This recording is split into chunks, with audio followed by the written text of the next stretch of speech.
नमस्कार दोस्तों, आज की इस वीडियो में हम डिस्कस करेंगे HP JBT DLED एंट्रांस 2022 के पॉइंट ऑफ व्यू से कुछ इंपॉर्टेंट क्वेश्चंस जो मेनली हिंदी लैंग्वेज के क्वेश्चंस होंगे। तो वीडियो को शुरू करने से पहले अगर आप चैनल पे पहली बार विज़िट कर रहे हो तो चैनल को सब्सक्राइब कर दें। तो फ्रेंड्स, जैसा कि आपको पता है कि आपका एग्ज़ाम अगले महीने 19 जून को कंडक्ट किया जा रहा है HP बोस धर्मशाला द्वारा। तो अब आपके एग्ज़ाम के लिए कुछ थोड़े ही दिन बचे हैं, तो अब आप अपनी तैयारी करना शुरू कर दें। तो फ्रेंड्स, जैसा कि आपको पता है कि आपका एग्ज़ाम 100 मार्क्स का होगा। इसमें टोटल 100 क्वेश्चन पूछे जाएंगे। 25 क्वेश्चन जो होंगे वो आपके हिंदी लैंग्वेज के बीच में पूछे जाएंगे। तो आज की इस वीडियो में हम हिंदी लैंग्वेज के कुछ इंपॉर्टेंट क्वेश्चन ही डिस्कस करेंगे। तो आप वीडियो पे आप एंड तक बने रहिए। अगर आप JBT DLED एंट्रांस की तैयारी कर रहे हो तो इसके लिए मैंने एक अलग से प्लेलिस्ट बनाई है, जिसका लिंक मैंने डिस्क्रिप्शन बॉक्स में दे दिया है। HP JBT DLED एंट्रांस 2022 के नाम से मैंने प्लेलिस्ट बनाई है।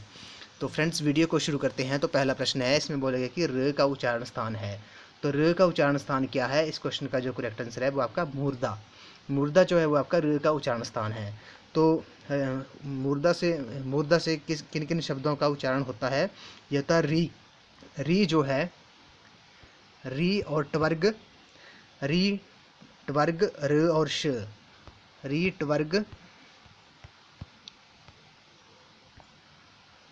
र और श जो हैं उनका उच्चारण स्थान जीवा को मूर्धा पर लगाने से होता है। तो र का उच्चारण स्थान क्या होगा? ये होगा आपका मूर्धा। ऑप्शन सी इस क्वेश्चन का करेक्ट आंसर है। उसी तरह अगला प्रश्न है, ए का उच्चारण स्थान क्या होगा? तो ए का उच्चारण स्थान आपका कंठ तालु होता है। तो कंठ तालु से कौन कौन किस किस का उच्चारण होता है ये आपने याद रखना है। केवल दो, ए और ए जो है, इन दोनों का जो उच्चारण स्थान होता है वो आपका कंठ तालु से होता है। ऑप्शन नंबर बी इस क्वेश्चन का करेक्ट आंसर है। ए का उच्चारण स्थान आपका कंठ तालु होगा।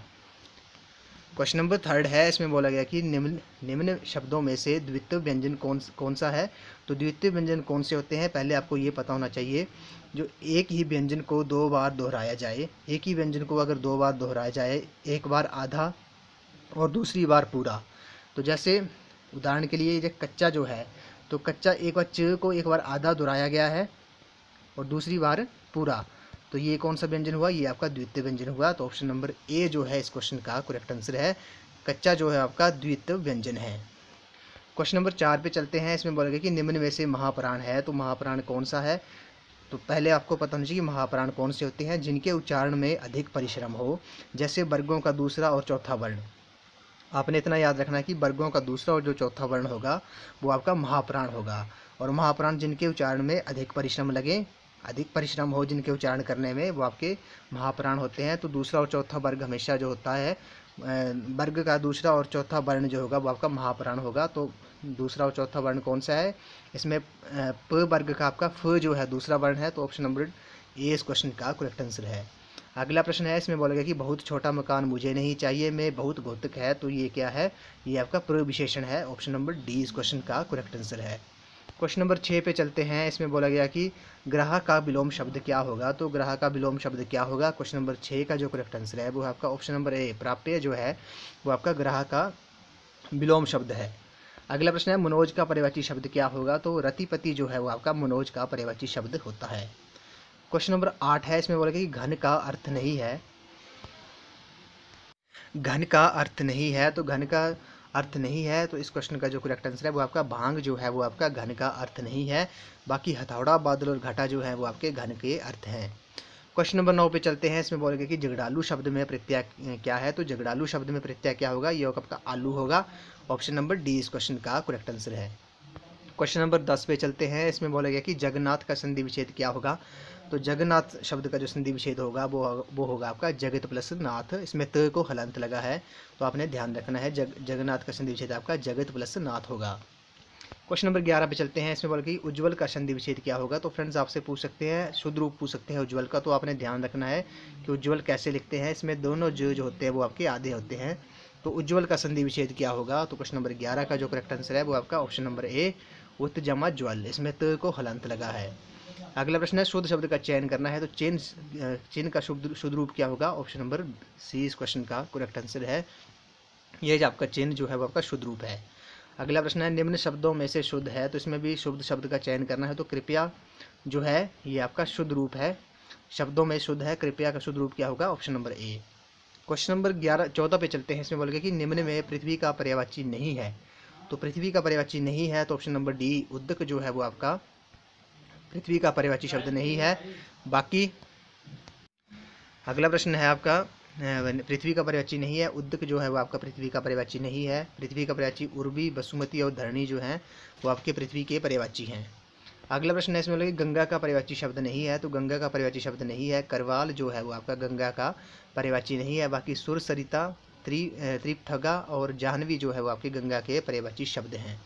क्वेश्चन नंबर 16 पे चलते हैं। इसमें बोला गया कि चारपाई शब्द है, तो चारपाई आपका योग रूढ़ शब्द है।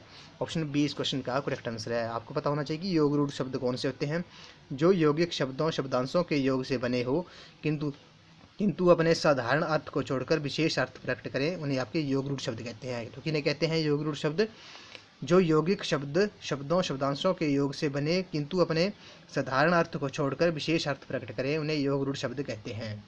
क्वेश्चन नंबर 17 है हाथ शब्द है, तो हाथ कौन सा शब्द है, ये आपका तत्वभ शब्द है। तो तत्वभ शब्द कौन से होते हैं, संस्कृत के वे शब्द जो परंपरा के विकृत होकर हिंदी भाषा में प्रयुक्त होते हैं, उन्हें तत्वभ शब्द कहते हैं। संस्कृत के वे शब्द जो परंपरा के विकृत होकर हिंदी भाषा में प्रयुक्त होते हैं, जैसे अग्नि से आग, ग्राम से गांव।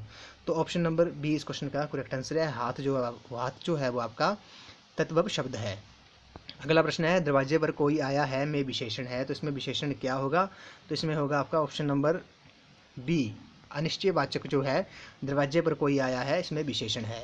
क्वेश्चन नंबर 19 है। इसमें बोला गया कि खिवैया शब्द के में प्रत्यय है, तो खिवैया शब्द में प्रत्यय क्या होगा।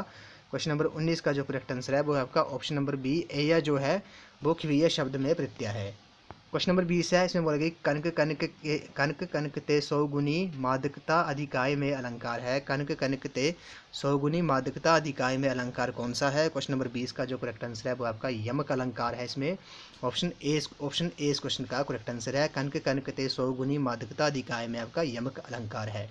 क्वेश्चन नंबर 21 है। इसमें बोला गया कि पोपर पात सारिस मंडोला में अलंकार है, तो इसमें कौन सा अलंकार होगा। क्वेश्चन नंबर 21 का जो करेक्ट आंसर है वो आपका उपमा अलंकार है। ऑप्शन सी इस क्वेश्चन का करेक्ट आंसर है। अगला प्रश्न है गजानन में समास है, तो गजानन में कौन सा समास होगा, इसमें आपका बहुब्री समास होगा। ऑप्शन नंबर बी इस क्वेश्चन का करेक्ट आंसर है। गजानन में आपका बहुब्री समास है।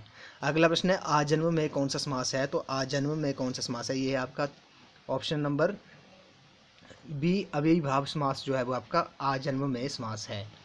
क्वेश्चन नंबर 24 है। इसमें बोलेगा कि पिलवाना में क्रिया है, तो पिलवाना में कौन सी क्रिया होगी फ्रेंड्स, इसमें आपकी प्रेरणार्थक क्रिया होगी। ऑप्शन डी इस क्वेश्चन का करेक्ट आंसर है।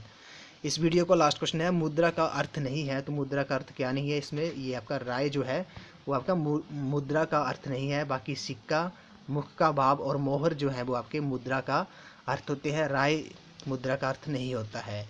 तो फ्रेंड्स आज की वीडियो में बस इतना ही। आई होप आपको वीडियो पसंद आई होगी, तो वीडियो को लाइक शेयर एंड सब्सक्राइब कर दें। तो अगर आप इस फुल क्वेश्चन पेपर की PDF चाहते हो तो इसका लिंक मैंने डिस्क्रिप्शन बॉक्स में दे दिया है, आप वहां पर जाकर इसकी क्वेश्चन पेपर की PDF डाउनलोड कर सकते हो। HP JBT DLED एंट्रांस 2020 का ये क्वेश्चन पेपर है। तो फ्रेंड्स अगर आप ये JBT DLED एंट्रांस की तैयारी कर रहे हो तो इसके लिए मैंने एक अलग से प्लेलिस्ट बनाई है HP JBT DLED एंट्रांस 2022 के नाम से, जिसका लिंक मैंने डिस्क्रिप्शन बॉक्स में दे दिया है, आप वहाँ पर जाकर वीडियोस देख सकते हो। तो फ्रेंड्स आज की वीडियो में बस इतना ही। तो थैंक यू फ्रेंड्स।